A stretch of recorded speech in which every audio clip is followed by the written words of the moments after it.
Halo semuanya, selamat datang di Ruang Dialog. Halo semuanya, selamat datang di Ruang Dialog. Halo semuanya, selamat datang di Ruang Dialog. Halo semuanya, selamat datang di Ruang Dialog. Semuanya, selamat datang di Ruang Dialog. Halo semua, selamat datang di Ruang Dialog.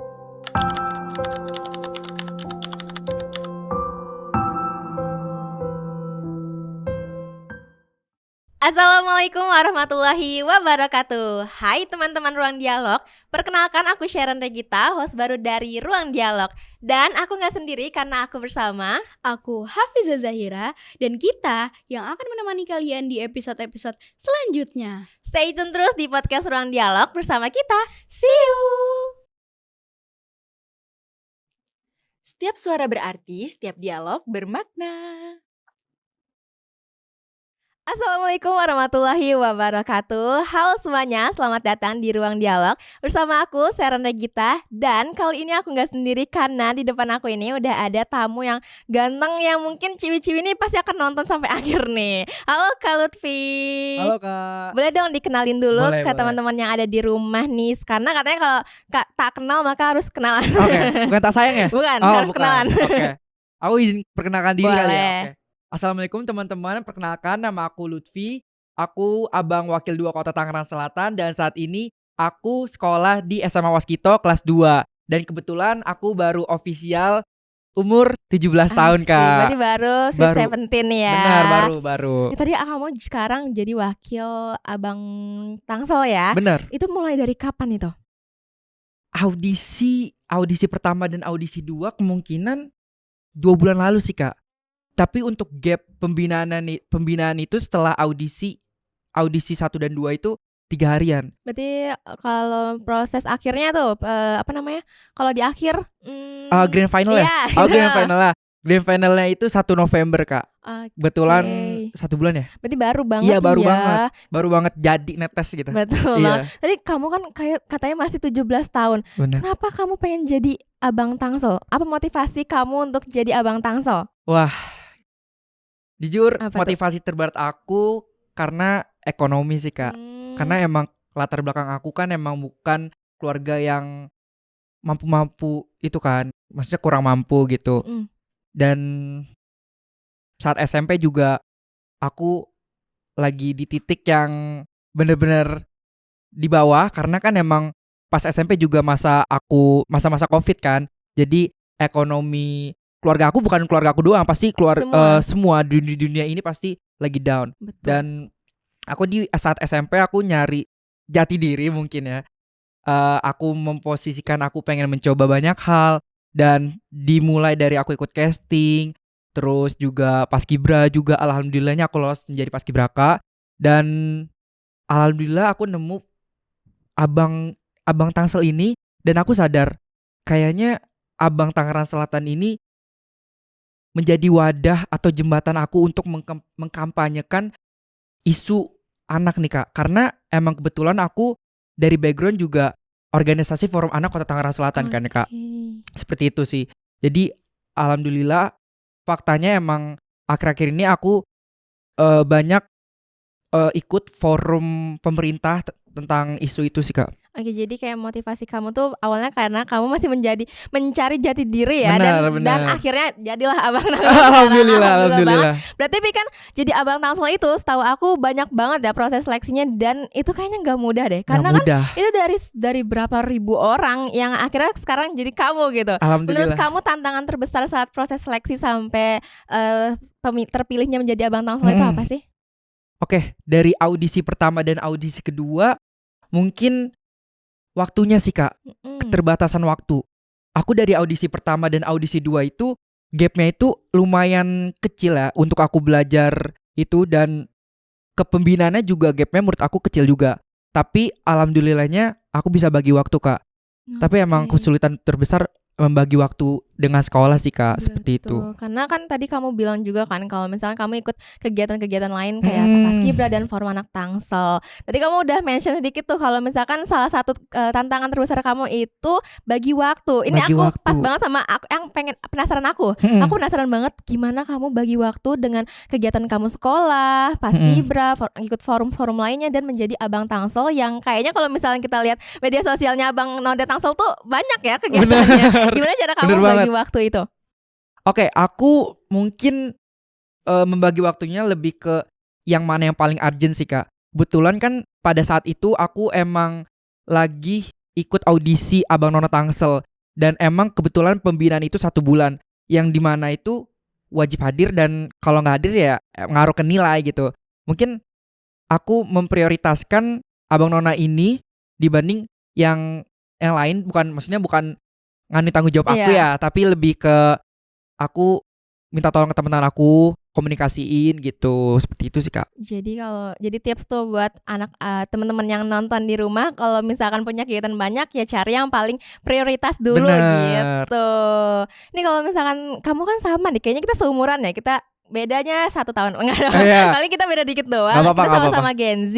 Dimana kita selalu terpapar sama media sosial. Waduh, Kalau iya. sekarang media digital tuh emang lagi gencar-gencarnya kan. Gencar-gencar banget. Nah, kalau kita sebagai anak ilmu komunikasi itu biasanya selalu di-mention sama dosen-dosen nih untuk bangun personal branding. Kalau Oke. misal aku mau nanya gimana personal branding kamu di media sosial dan di dunia Nyata. kesehari-hari kamu? Oke. Kalau di dunia sehari-hari aku tetap menjadi seorang anak di sekolah, teman-teman nongkrong aku tetap menjadi seorang anak dan anak muda seperti anak muda lainnya. Namun untuk di media sosial aku tetap menekankan aku nih seorang abang dan aku seorang paskibra. Seperti itu Kak. Dan menurut aku tuh tipe orang yang bisa memposisikan aku di mana. Kalau aku di sekolah gimana, kalau aku di forum anak bagaimana, di Abang Nona bagaimana, di Paskibra gimana. Itu aku lebih ke memposisikan diri aku di depan-depan mereka seperti itu. Tapi kalau yang media sosial tetap aku pakemin. Aku menjadi seorang ini. Oke, Gitu. jadi tetap kita selalu harus belajar ya tuh, harus belajar jadi bunglon. Karena kita nggak boleh menyamaratakan semuanya, karena Bener. respon orang dan cara kita membawakan itu harus beda juga. Lebih ke lawannya siapa Betul gitu. banget. Nah, aku mau nanya salah satu pertanyaan yang aku juga penasaran karena aku juga sendiri familiar sama namanya role model. Aku juga punya role Oke. model, tapi nanti aja spill ya. Oke, nanti Aku- ya pas setelah selesai ini ya. Setelah Oke. ini kita spill. Tapi Oke. aku mau tahu dulu biar teman-teman di rumah nih tahu role model kamu tuh selama nanti menjabat atau selama kamu sampai 17 tahun nih, ada nggak role model kamu? Ada lah, pasti semua orang pasti punya role model ya Kak. Tuh. Tapi role model aku kebetulan wali kota kita dan Pak Wakil wali kota kita, Asik. yaitu Pak Benyamin sama Pak Pilar. Boleh 2 kan ya? Boleh Oh, dong. boleh. Karena yang aku ketahui beliau itu sangat-sangat mendengarkan aspirasi masyarakatnya Kak. Karena kan kebetulan aku sering ketemu Pak Ben, ketemu Pak Pilar, dan untuk mengobrol dengan beliau itu beliau sangat seperti kayak aku. Kenapa Mungkin ya tuh? kayak memposisikan bagaimana beliau di depan masyarakat dan di depan aparat-aparat lainnya. Seperti itu sih Kak. Dan menurut aku role model aku mereka, karena mereka dapat mendengarkan suara aspirasi masyarakatnya kayak gitu. Oke, karena aku juga belajar kalau misalkan kita harus punya skill bukan public speaking, tapi kita juga harus punya skill mendengarkan ya kan. Benar. Karena emang skill mendengarkan tuh susah ya. Ya mungkin wajib ya Kak. Wajib tapi Iya. kadang susah Susah, gitu. bener. Tapi aku mau tanya sebagai Abang Tangsel nih, gimana cara kamu komunikasiin isu lingkungan atau cara kamu influence teman-teman seangkatan kamu atau teman-teman ilmu komunikasi agar mereka lebih peka sama isu lingkungan? Oke. Mungkin untuk masalah isu-isu sampah ini, lingkungan ini yang betulan lagi marak-maraknya di media sosial, cara kita mungkin ke diri kita sendiri sih Kak. Karena kan emang sampah itu emang udah menjadi hal yang setiap harinya pasti ada dong. Betul. Tapi untuk cara kitanya itu lebih ke mulai diri sendiri. Kita mungkin hari ini ya untuk mengurangi memakai sampah plastik, dan kita untuk bawa minum atau kita yang ke kafe ini biasanya terus kita beli minum atau aqua botol, mungkin kita bisa pakai tumbler, terus mengurangi sampah plastik seperti itu. Untuk menginfluence-nya itu yaitu dari diri sendiri.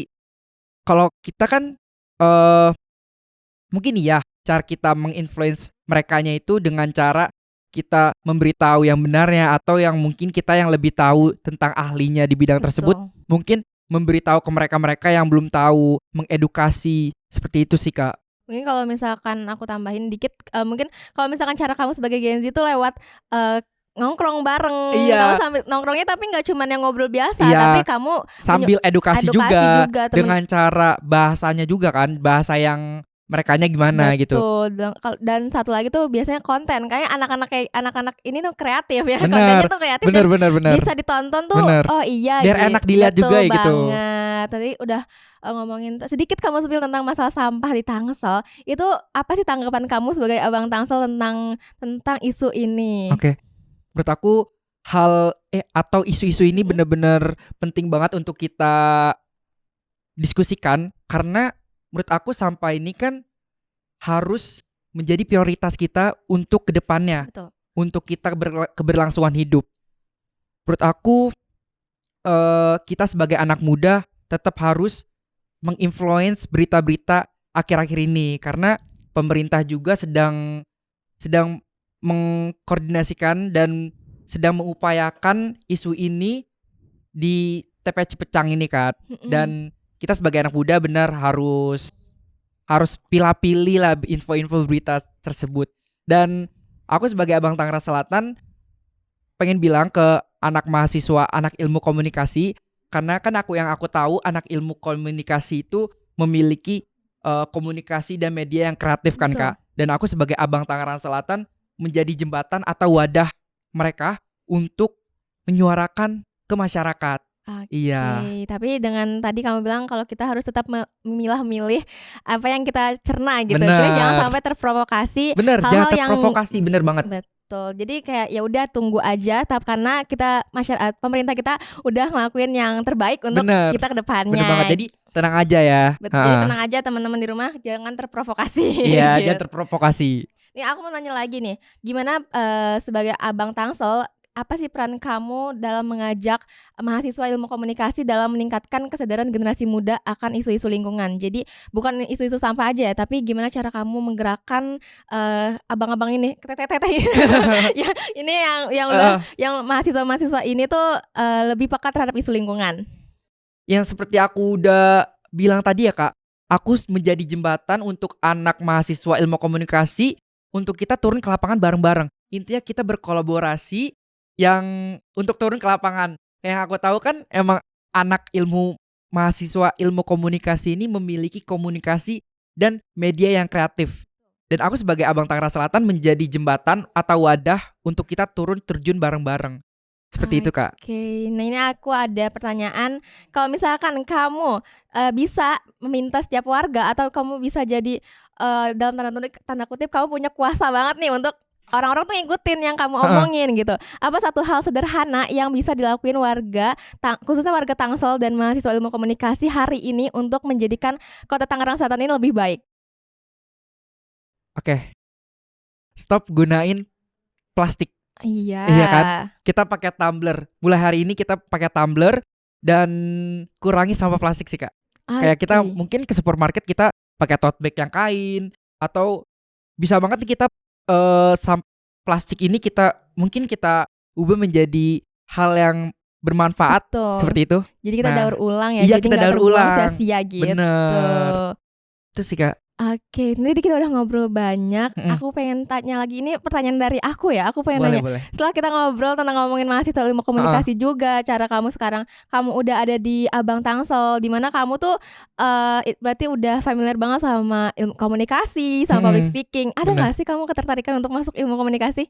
Jujur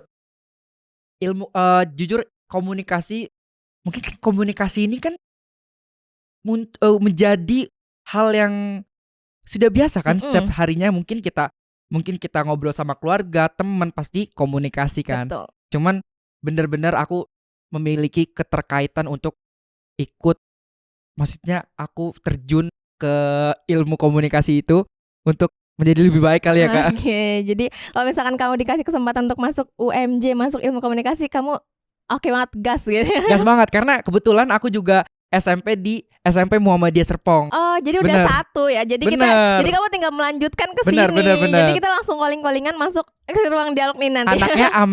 Anaknya Haji Ahmad Dahlan ya. Betul. Iya. Nanti kamu one day-nya jadi ini, nanti day one-nya ini, one day-nya jadi gantiin aku di sini ya. Bener. Coba tahu kan kita nggak tahu. Kita nggak tahu, Iya. kita nggak ada yang tahu. Bener. Nah, jadi mungkin itu aja teman-teman yang ada di rumah dialog kita sama Kak Lutfi hari ini. Terima kasih banyak ya Kak Lutfi untuk kesempatan ngobrolnya. Makasih kembali Kak. Betul. Jadi semoga apa yang kita obrolin hari ini, apa yang teman-teman tonton di rumah itu punya dampak yang baik ya. Bener. Nggak cuma ditonton untuk biasanya tugas nih untuk nonton. Iya. Tapi nggak ditonton, harus ditonton sampai akhir karena kita punya obrolan-obrolan yang bermanfaat untuk kedepannya. Karena Kak, kita sebagai anak muda nih Mm-mm. bukan siapa yang paling menonjol, Betul. tapi siapa yang paling bermanfaat. Itu sih Asik. Kak. Kalau gitu makasih. Terima kasih untuk semuanya yang udah menonton. Jangan lupa untuk subscribe Komunikasi UMJ karena setiap suara berarti setiap dialog bermakna.